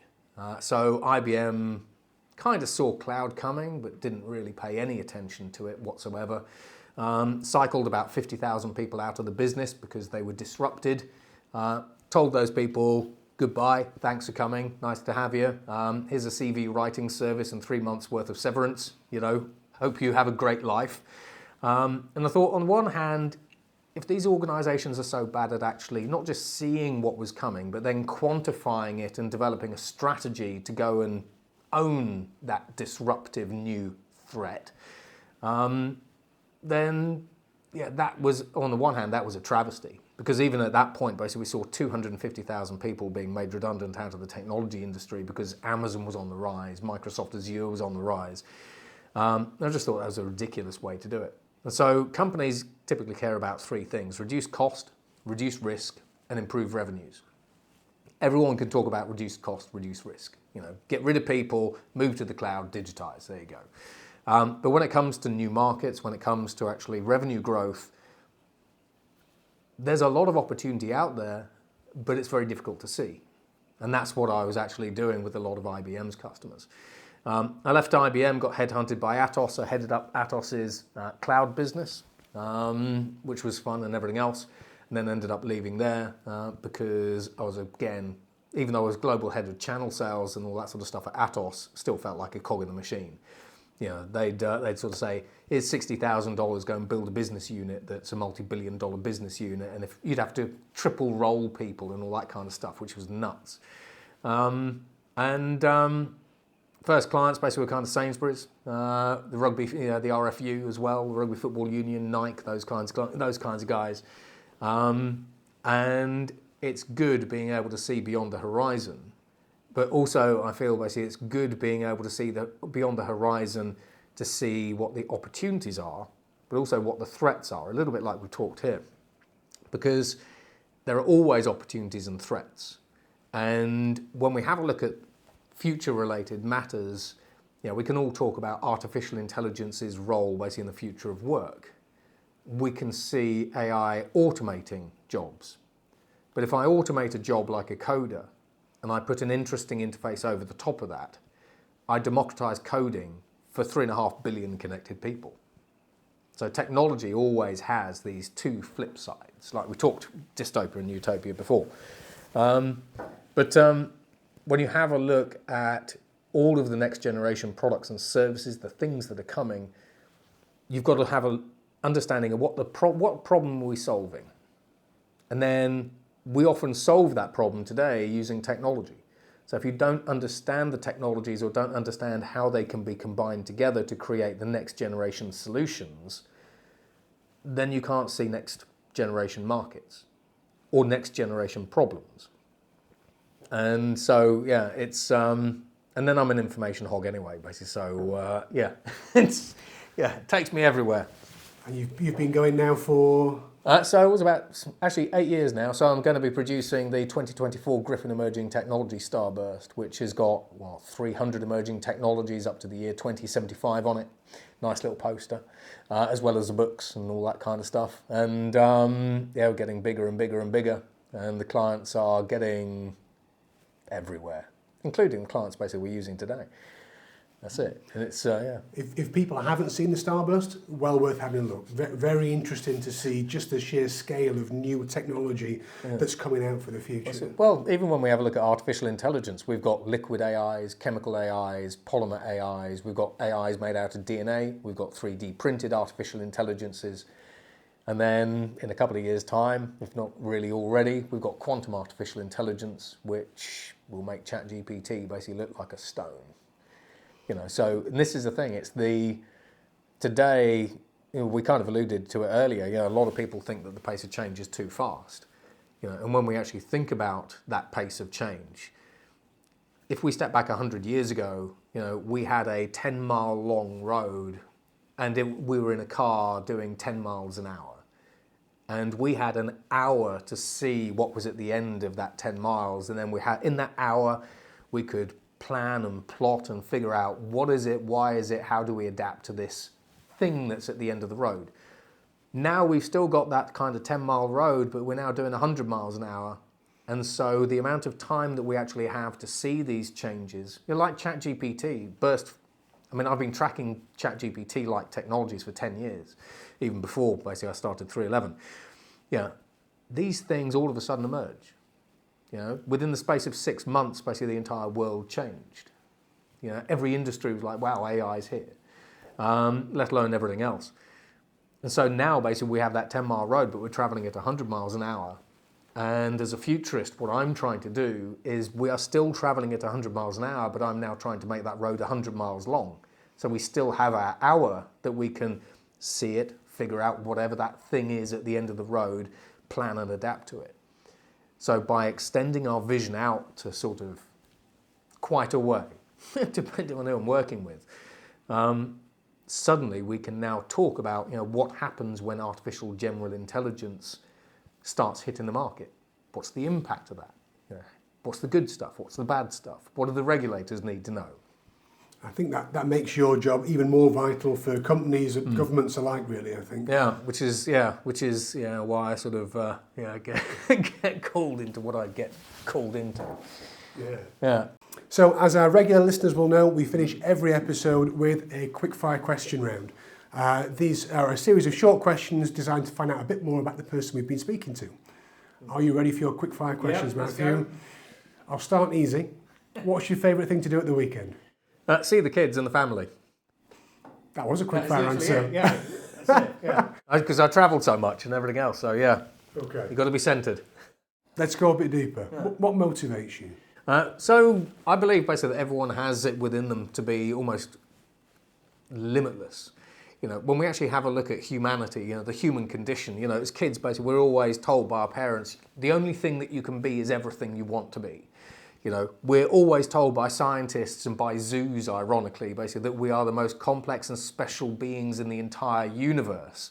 And then at some point, as we start hitting 20s and coming out of universities or schools, we say, right, this is the single career, the single job, the single thing that you're going to be doing until you retire, provided AI doesn't come and get you, et cetera, et cetera, et cetera. And actually, I tend to think, basically, that a lot of us, basically, we have this limitless potential.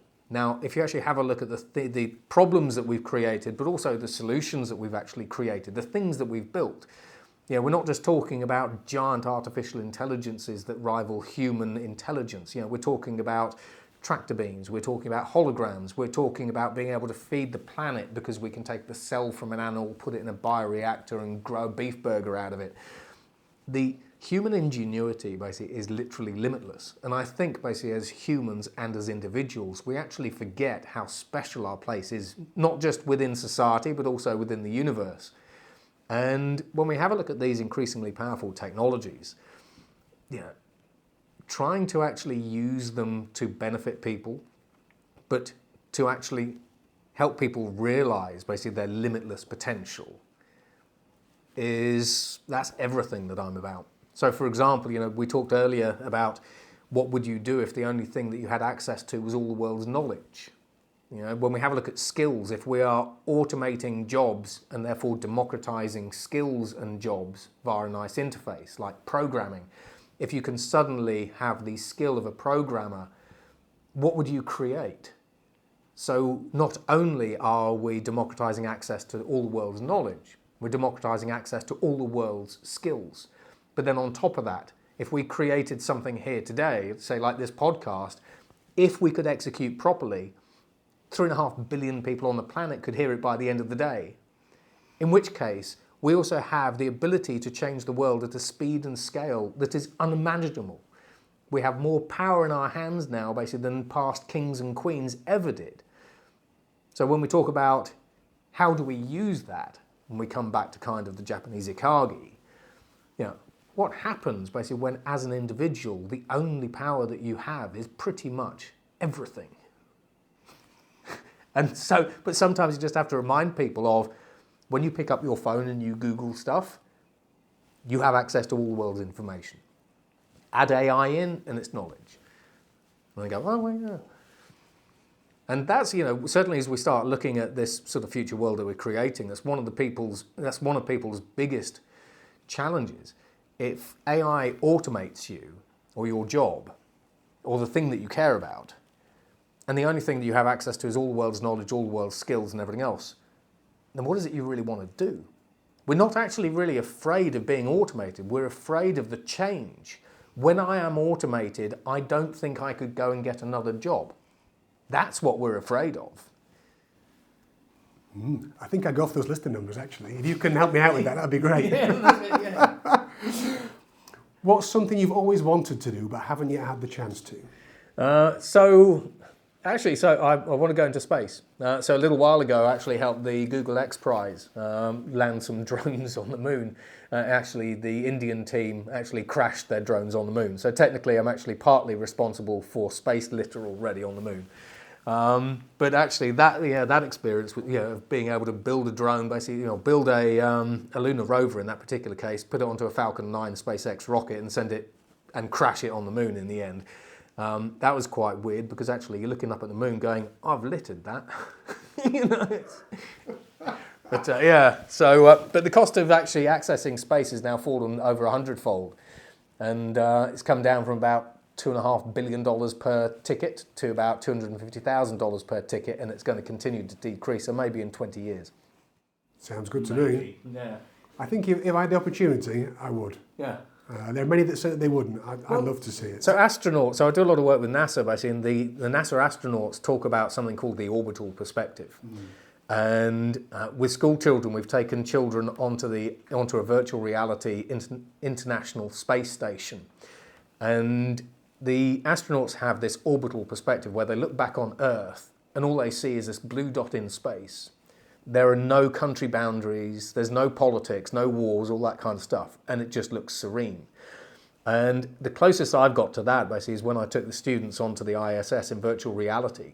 And the virtual reality constructs we'd actually built basically are so good that for a moment you could fool yourself that you were actually looking back down on Earth. And that was quite sobering.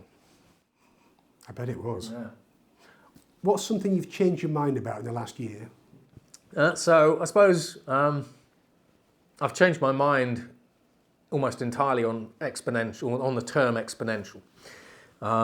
So as we see the pace of change accelerating, a lot of people, including futurists, often talk about the role of exponential technologies.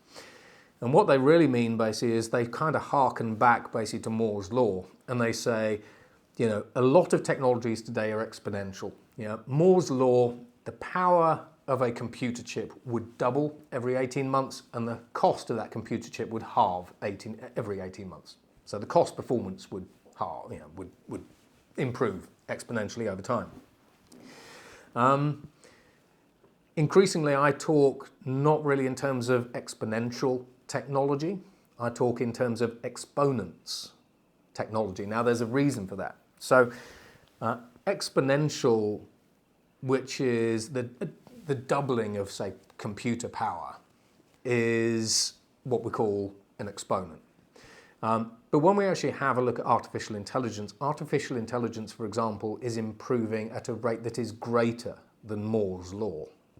However, I saw a little while ago, about a year ago, basically, I came across a new technology, basically, which I call meta-compute. So no one has ever seen meta-compute. Like I was talking about generative artificial intelligence 10 years ago. I've seen artificial intelligences that will create computers within games like Minecraft. They will make computers out of redstone brick. So, any kids that play Minecraft, So any kids that play Minecraft, they will go in, they'll use all these different blocks and bricks basically to make something. So we've had an artificial intelligence that made a computer in Minecraft that was 70 stories tall in Minecraft. It has a speed of 1 hertz. But that computer can actually run another artificial intelligence that can design a computer within itself and exponentially improve itself.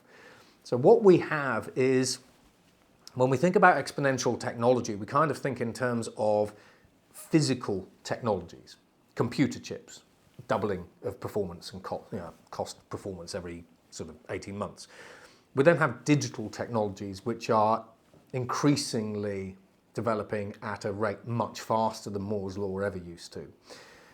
But we now have AIs developing computers basically within virtual simulations that can run AIs that develop computers within themselves, that run AIs that run computers within themselves, and so on and so forth.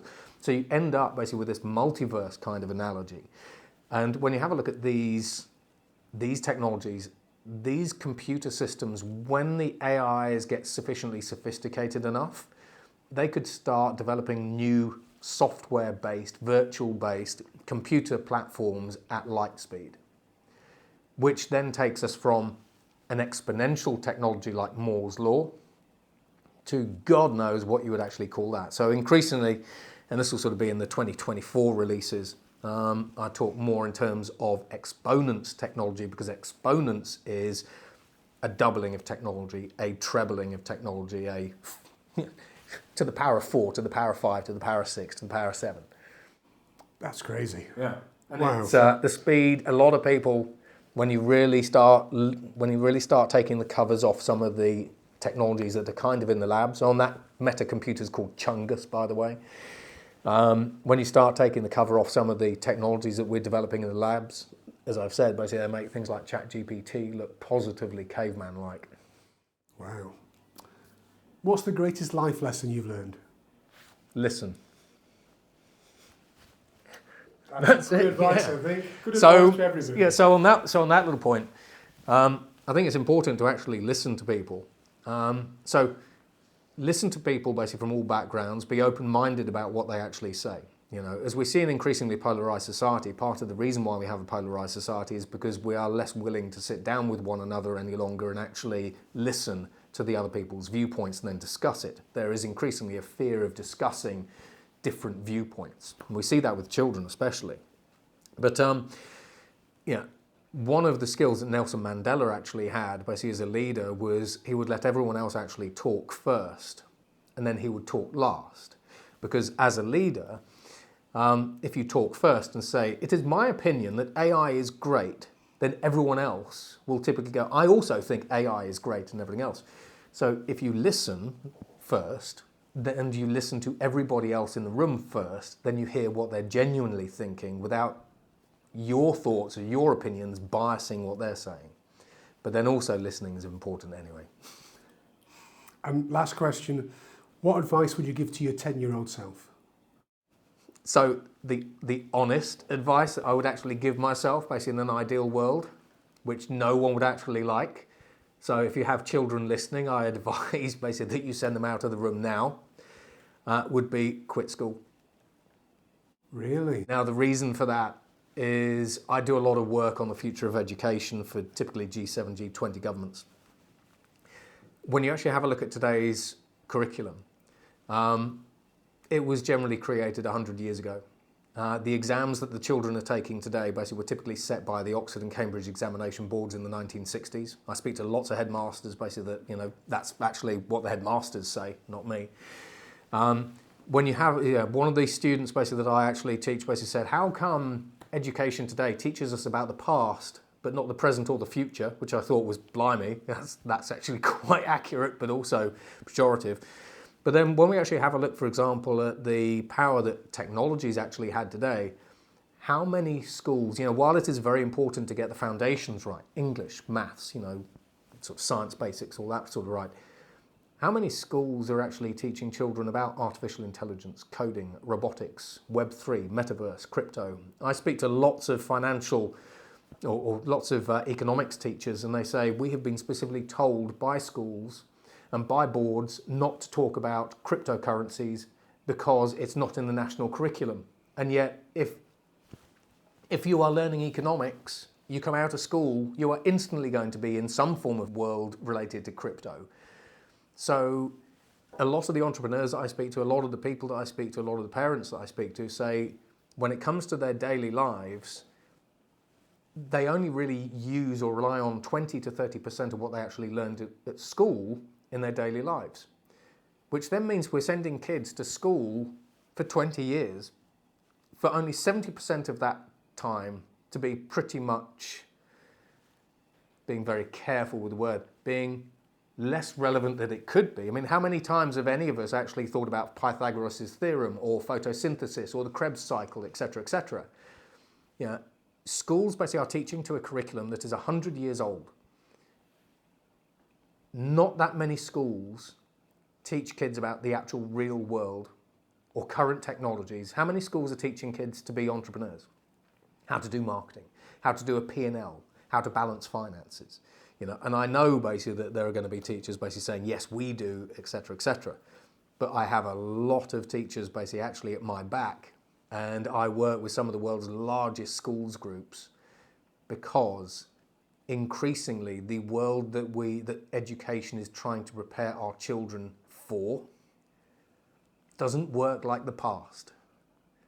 And our kids are going into a future that operates by fundamentally different rules. And it is a world that is increasingly, like it or not, dominated by some form of technologies. And you go into schools and say, what can our children be? And they say, well, lawyers and all this sort of stuff. I can show you AI lawyers with Law Geeks and Ross and all this sort of stuff that actually got sued and made bankrupt, ironically, by another AI lawyer. So I would have actually dropped out of school, given if I was able, and I would have travelled the world, and I would have sucked up different experiences, and then I would have learned what I wanted to learn. Which ironically is actually what quite a lot of the world's billionaire polymaths actually also advocate. Steve Jobs did it, Larry Ellison sort of did it, albeit they were older, even Elon Musk. And is this why you created the university? Yeah, so Exponential University. And even Jeff Bezos actually has created his own universities. Jack Ma, basically, who obviously founded Alibaba in China, basically says that the education system isn't really preparing children for the future, so he actually quit. That's a whole story, but he actually quit Alibaba and actually went back to his hometown to become a teacher. So it's, and when you speak to when I'm doing events, a lot of parents will come over to me and go, how do we prepare our children for this future? And they can see it today, in a whole variety of different ways. But I mean, just on that point, so I used ChatGPT to help my daughter skip an entire year's worth of school. So we actually used ChatGPT to accelerate her learning sixfold because, long story short, she'd been bullied badly in year 4. School didn't deal with it very well at all. The only choice we had was to move her down a year. to get her away from the bullies. Bullies then left and all got expelled. There were 2 of them. And she wanted to go back to year 5 in this particular case, which meant she would have missed year 4 of the UK national curriculum. And we used artificial intelligence over the summer basically to accelerate her learning 6-fold. And she's now in year 5 and doing well. But she's also dyslexic. So when we talk about the benefits of these technologies, when we talk about how well prepared our children are for a world with these technologies, for better or worse, I do tend to think that next year I am going to get much more vocal on education, although I am very careful. I have a lot of respect for teachers, I work with a lot of teachers, I know it's all hard, but the national curriculums of really any country are not preparing our children for the future that is here today. Virtual reality, augmented reality, world building, crypto, anyone wants to argue with me on that, I'll tell you what, they're going to find it difficult. But I do invite criticism because I'm open-minded and like to listen. So, yeah. Matthew, this has been a genuine eye-opener. Some of the concepts we talked about hadn't even crossed my mind until we sat down together. So I really do thank you ever so much for your time. If people want to find out more about you and the work that you do, they should head to... So you can go to 311institute.com and fanaticalfuturist.com, and there's lots of social links there. So if people want to keep up to date, then I've got codexes, which everything's free. So I open source everything. You can learn about all of the latest emerging technologies and trends on the planet, basically just by downloading the codexes off the 311 Institute website. The YouTube channel, which is Fanatical Futurist or 311 Institute, again, because I've got multiple of those. That's where I put a lot of the talks, basically on whatever it is that I'm talking about, whether it's cyber, whether it's whatever. So all of the content that I produce basically is free, because we want to democratize access to the future so that we can invite debate and people are aware of what's actually coming and then can have an opinion on it and then hopefully ideally figure out how to prepare for it and then prepare for it. Amazing. Thank you ever so much for your time. It's been brilliant talking to you. Likewise. Thank you very much, Ben. Cheers.